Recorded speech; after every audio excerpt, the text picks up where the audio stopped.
In this video, I'll show you how to turn off auto-translate on YouTube. There are a few different ways to do this, so let me walk you through all of them. The first way is on desktop through your browser. If you're using Google Chrome, click on the three dots in the top right corner and go to Settings. Then click on Languages. Look for the option that says Offer to translate pages that are not in a language you read and turn it off.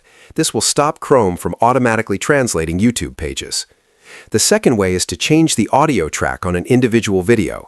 If a video is being dubbed into a different language, click on the three-dot menu on the video player. Select Audio Track and choose the original language. This will switch the audio back to the original version immediately.